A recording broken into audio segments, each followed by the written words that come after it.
It was a quiet afternoon when I got back from college. Stepping through the front door, I was met by memories of my childhood.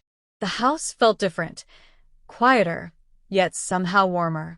My 19-year-old stepbrother Ryan greeted me with an easy smile. He looked taller and more grown-up than I remembered. "Hey," he said, tossing a soccer ball between his hands. "Hey," I replied, surprised at how much he had changed. Our parents had left that morning for a weekend away, leaving just the two of us at home. We hadn't been particularly close growing up. I was 3 years older, and our paths rarely crossed. But that afternoon, something felt different. While I unpacked upstairs, Ryan knocked on my door. "Want to order pizza later?" he asked. I said yes. Soon we were sitting in the living room, sharing slices and flipping through channels. The conversation flowed more easily than I expected. We laughed about old stories, like the time we built a fort out of sheets and broke a lamp. "You were such a menace," I teased. "And you were always bossy," he grinned back. The teasing felt natural, like those childhood moments had never left us. Later that evening, I found Ryan in the kitchen doing dishes. "I've got it," I said, stepping beside him. "Nah, you're the guest now," he joked. But I grabbed a towel anyway. As we cleaned up, he told me about his plans for college, how he wanted to be an engineer and design things that actually made a difference. His drive caught me off guard. "I never knew you were so focused," I said. He shrugged. "Guess you were too busy to notice."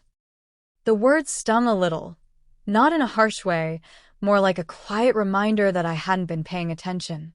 The next morning, I woke up and saw Ryan outside working on his car. His sleeves were pushed up, hands greasy, totally in the zone. I watched him from the window, surprised by how confident he looked. "You just gonna stand there and stare?" he called out, spotting me. I laughed and joined him. For the next hour, he explained the engine to me, naming parts one barely recognized. I nodded, trying to keep up, impressed by how patient he was. That evening, a storm rolled in. The power went out. We lit candles and played cards at the kitchen table. Rain tapped the windows, and the warm glow of the candles made everything feel calm. "I'm glad you're here," Ryan said, his voice quieter than usual. "Me too," I admitted. For the first time in years, I felt like I really knew him. Not just as my stepbrother, but as someone who cared, who listened, who had quietly grown into someone I respected. The silence between us wasn't awkward. It was comforting. "Since when do you cook?" I asked, grabbing a plate. "Since someone had to," he said with a shrug. "Figured I'd get decent at it." We ate together, and the conversation didn't feel forced. Ryan asked about my plans, what I wanted now that college was over. I told him I wasn't sure. I'd been chasing a degree so long, I hadn't thought about what came next. "You'll figure it out," he said without hesitation. "You always do." His words stayed with me longer than I expected.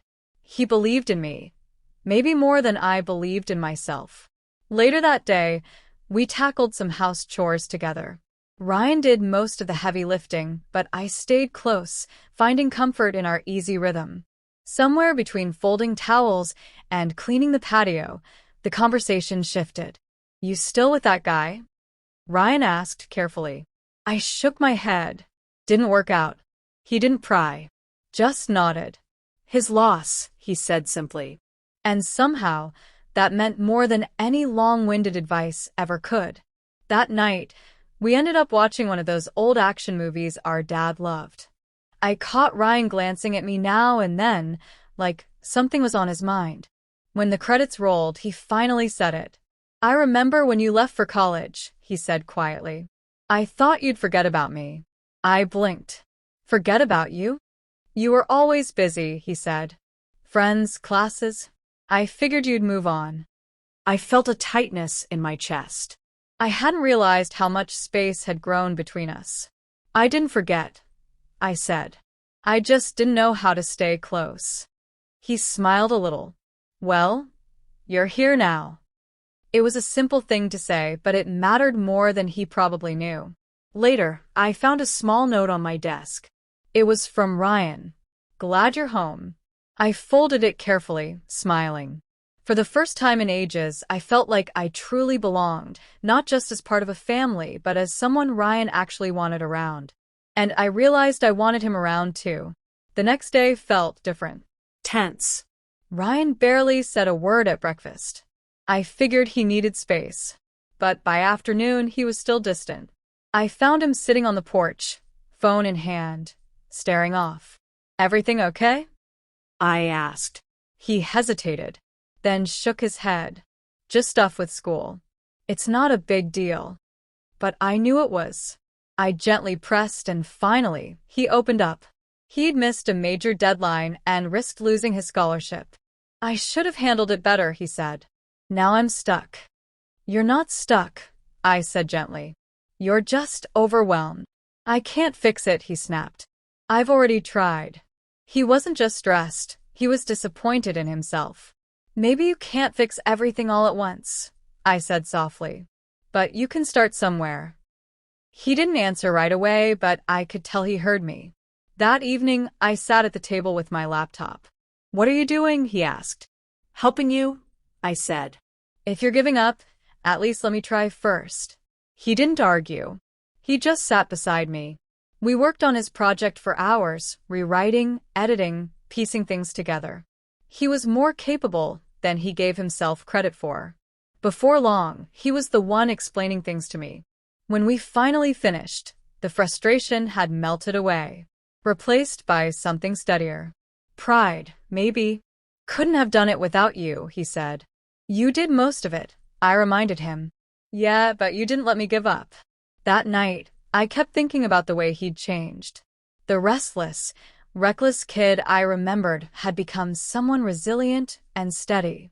Someone who didn't quit. The next morning, I found him pacing in the kitchen, nervous. "You okay?" I asked. "Yeah," he said. "But I'll figure it out." I smiled. "I know you will." He grinned back. And just like that, I saw it. He wasn't just my stepbrother. He was someone I deeply respected. Someone who made me want to be better too. His project was accepted. I saw the weight lift off him like someone had cracked a window open. "I owe you," he said that evening. You don't, I replied. "You just needed someone to remind you of what you can do." That night felt normal again, light, easy. But I should have known the quiet wouldn't last. The next morning, Ryan was quiet again. Distant. When I walked past his room, I heard him on the phone. "I don't know," he said. "It's complicated." I didn't ask what he meant. But deep down, I had a feeling it was about me. That evening, we sat on the couch watching TV, but it felt off. "Did I do something?" I finally asked. He blinked, startled. "You didn't," he said quickly.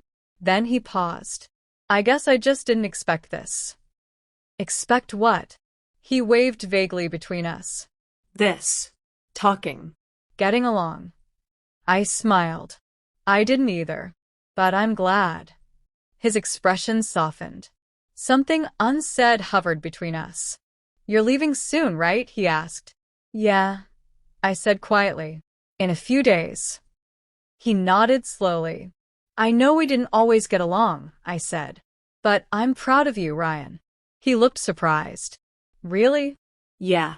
"You've grown a lot in the best way." He didn't answer right away. Then he smiled. A real one. "I'm proud of you too," he said.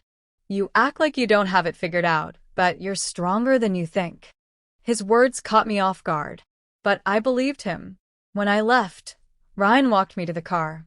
He stood there awkwardly, like there was more he wanted to say. "You're gonna be okay," I told him. "I know you are." "You too," he said. Then he hugged me. Quick, almost unsure. "Don't wait so long next time," he murmured. "I won't," I promised. As I drove away, I realized something that stayed with me. We hadn't just reconnected. We'd built something real. And no matter what came next, that bond, quiet, steady, and true, was ours to keep.